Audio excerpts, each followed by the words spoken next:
하나님께서 오늘 우리들에게 주시는 말씀 히브리서 7장 23절부터 28절까지 말씀입니다. 히브리서 7장 23절부터 28절까지 말씀을 우리가 함께 읽습니다. 제사장 된 그들의 수효가 많은 것은 죽음으로 말미암아 항상 잊지 못함이로되 예수는 영원히 계심으로 그 제사장 직분도 갈리지 아니하느니라. 그러므로 자기를 힘입어 하나님께 나아가는 자들을 온전히 구원하실 수 있으니 이는 그가 항상 살아계셔서 그들을 위하여 간구하심이라. 이러한 대제사장은 우리에게 합당하니 거룩하고 악이 없고 더러움이 없고 죄인에게서 떠나 계시고 하늘보다 높이 되시니라. 그는 저 대제사장들이 먼저 자기 죄를 위하고 다음에 백성의 죄를 위하여 날마다 제사 드리는 것과 같이 할 필요가 없으니 이는 그가 단번에 자기를 드려 이루셨음이라. 율법은 약점을 가진 사람들을 제사장으로 세웠거니와 율법 후에 하신 맹세의 말씀은 영원히 온전하게 되신 아들을 세우셨느니라. 아멘.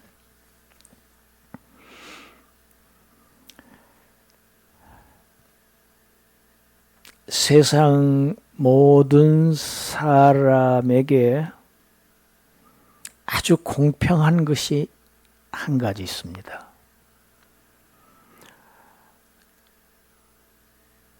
다 똑같이 죽음으로 끝난다는 것입니다. 많이 가진 자나 가난한 자나 아주 높은 지위에 있거나 아니면 비천한 존재이거나 남자, 여자, 노인, 젊은이 할 것 없이 다 죽습니다. 대통령도 죽습니다. 거지도 죽습니다. 이 죽음의 문제에 있어서만큼은 인류는 평등합니다. 그것을 일찍이 전도자가 전도서에 기록해 놓았습니다. 전도서 3장 19절 우리 함께 읽습니다. 인생이 당하는 일을 짐승도 당하나니 그들이 당하는 일이 일반이라. 다 동일한 호흡이 있어서 짐승이 죽음같이 사람도 죽으니 사람이 짐승보다 뛰어남이 없으면 모든 것이 헛되미로다. 사람과 짐승이 똑같습니다. 또 호흡이 있는 존재는 다 호흡이 끊어질 날이 반드시 옵니다.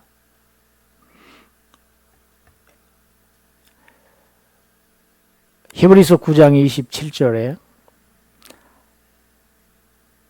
한 번 죽는 것은 사람에게 정하신 것이요 그 후에는 심판이 있으리니 이렇게 말씀합니다. 죽음 후에 과연 그때도 다 동일하느냐? 그렇지 않습니다. 구약의 제사장들도 물론 죽었습니다. 그래서 죽은 다음에 또 다른 사람이 이어받아서 제사장이 되고 그 제사장이 또 죽고 또 죽은 다음에 이렇게 또 대물림이 계속됐습니다.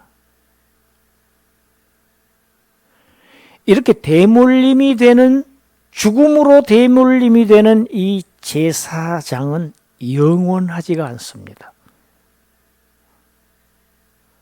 제사장이 죽는다는 것은 그가 드린 제사가 영원성이 없다는 것을 의미합니다.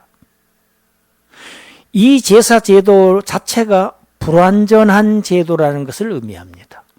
연약하다, 약하다, 인간을 구원하기에는.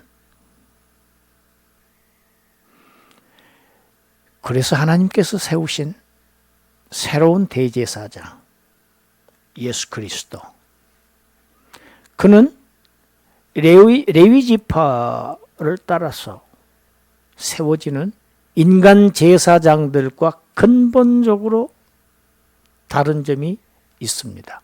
그 첫째가 이 제사장은 죽지를 않습니다.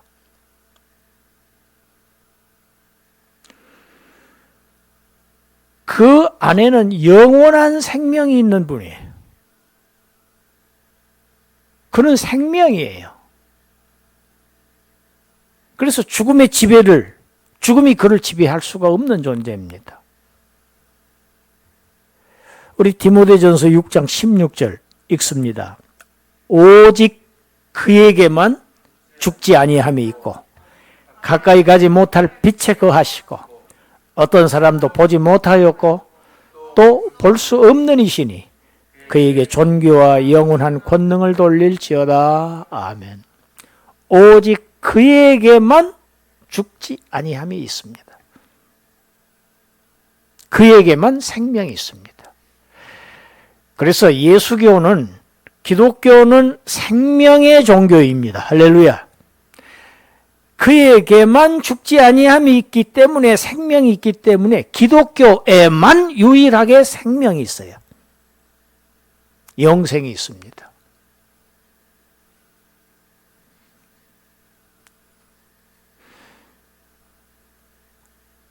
그 자신 안에 영원한 생명, 그것 때문에 죽음의 지배를 받으실 수 없는 분입니다.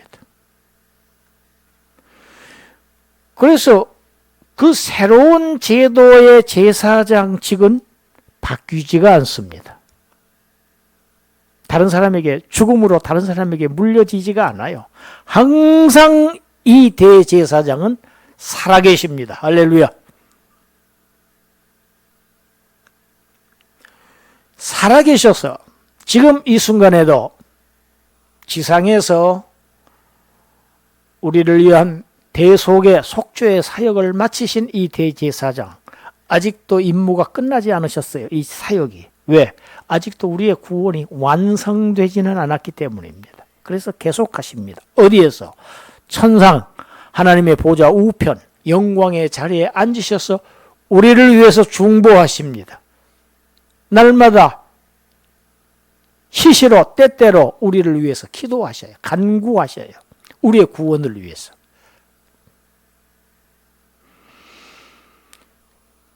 그래서 이분의 십자가, 그 십자가를 의지해서 하나님 앞으로 나아가는 자들, 그들의 구원을 온전하게, 완전하게 이루실 수 있는 유일한 대제사장이십니다. 요즘에 우리 사회에서 유행하는 단어가 있습니다. 내로남불. 우리나라에서 만든 단어인데 뉴욕타임스에서도 그대로 쓴 단어입니다. 세계적으로 유명해진 단어입니다. 우리 한국 때문에. 인간은 자신도 죄를 지으면서도 다른 사람이 죄를 짓는 걸 보면 마치 자기는 죄를 하나도 안 짓는 사람처럼 막 책망하고 비난하고 험담하고 그럽니다. 죄를 안 짓는 사람은 한 사람도 없어요. 역시 전도서 7장 20절부터 22절입니다. 읽습니다. 선을 행하고 전혀 죄를 범하지 아니하는 의인은 세상에 없기 때문이로다. 또한 사람들이 하는 모든 말에 내 마음을 두지 말라. 그리하면 내 종이 너를 저주하는 것을 듣지 아니하리라. 너도 가끔 사람을 저주하였다는 것을 내 마음도 알고 있느니라. 저는 이 전도서 7장 22절을 읽으면서 가끔 속으로 혼자 픽 웃습니다. 그래. 나를 보고 하시는 말씀이죠. 너도 가끔 사람을 저주했잖아.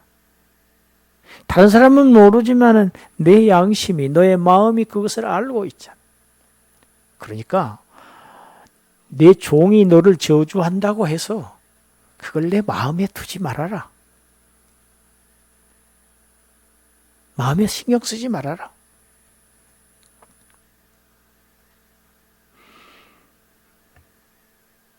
내 종이 너를 저주하느냐? 너도 남을 저주하지 않느냐? 다른 사람이 죄를 범하느냐? 너도 죄를 범하지 않느냐?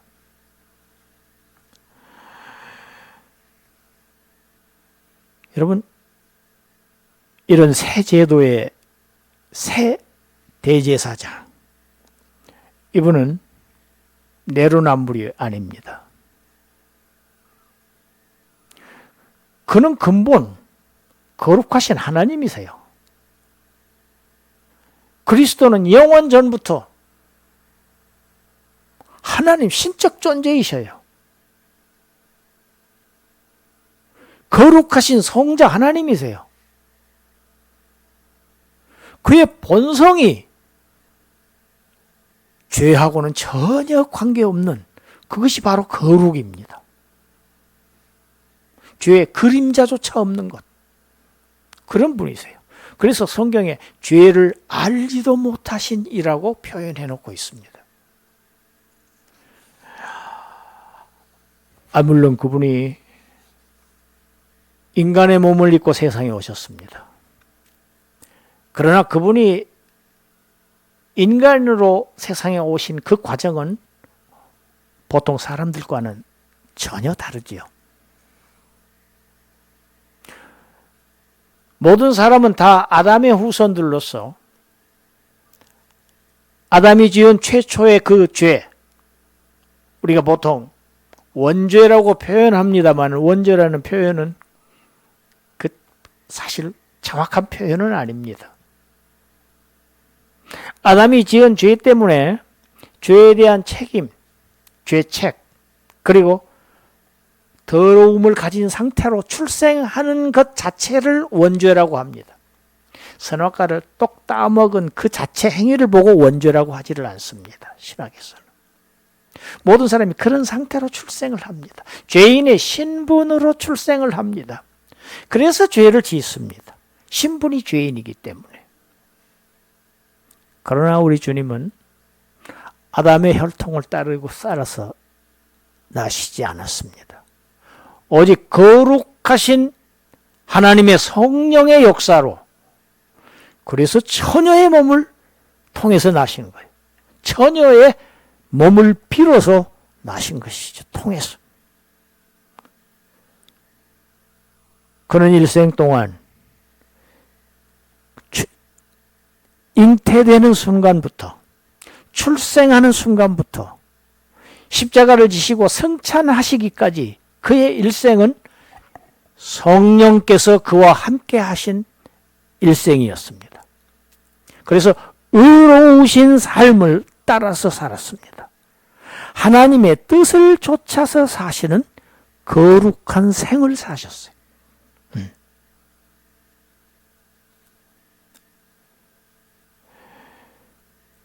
백성들의 죄를 위해서 제사드리는 인간 제사장들, 먼저 자신의 죄를 위해서 제사를 드려야 했습니다. 그러지 않고는 백성들의 죄를 위해서 제사를 드릴 수가 없었어요. 먼저 자신의 죄를 먼저, 그 다음에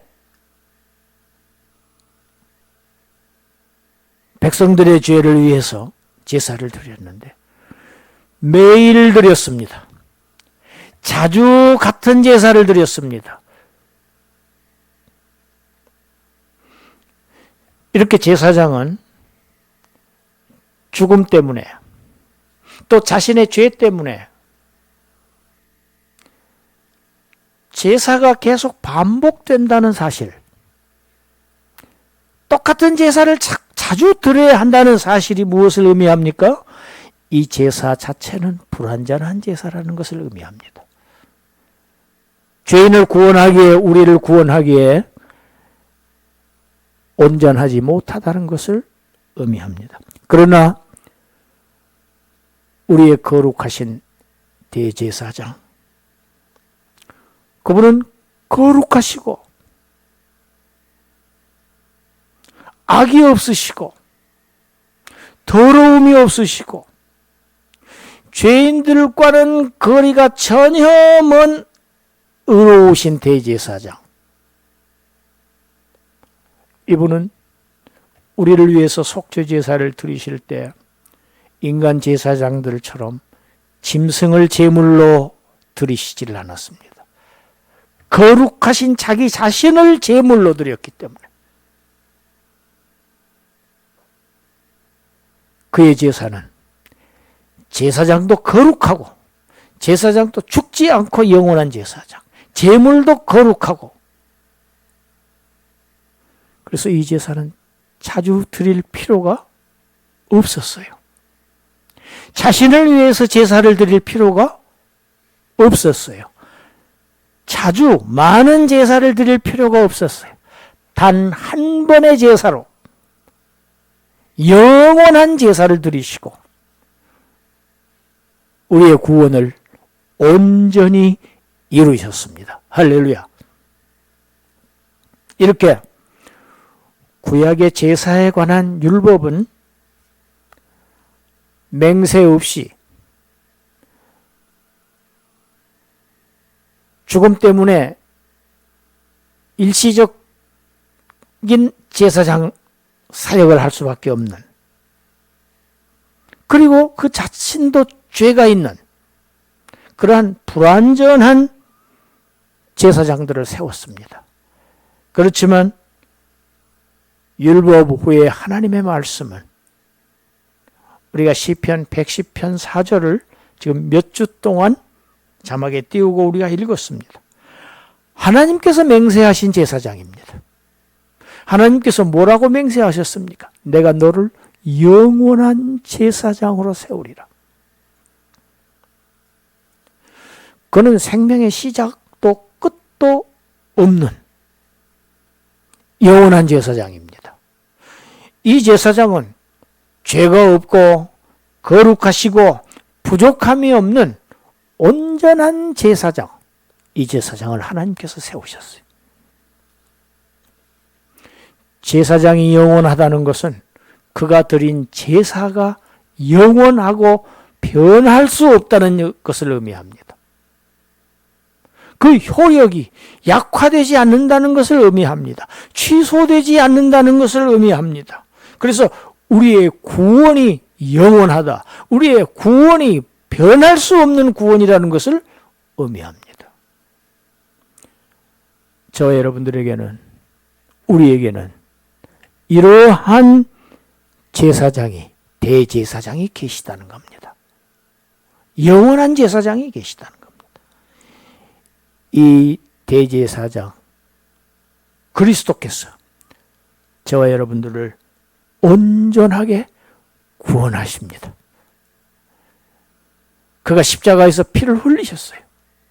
그가 제사장으로서 제사를 마치셨어요. 그래서 이제 하늘 성소에 들어가셔서 하나님의 보좌 우편에서 제사장 사역을 우리를 위해서 끊임없이 지속적으로 우리를 중보하고 계시기 때문에 마침내 우리의 구원은 완성되고야 맙니다. 우리의 구원은 그래서 미리 앞을 내다보면 이미 우리는 구원을 얻었다, 이렇게 얘기할 수 있는 것입니다. 오늘 또 우리의 영원한 그리고 온전하게 되신 제사장을, 그 은혜를 감사하며 그를 힘입어서 하나님 앞으로 우리가 나아가는 그러한 저와 여러분들이 되시기를 주님의 이름으로 축원합니다. 기도하겠습니다. 하나님,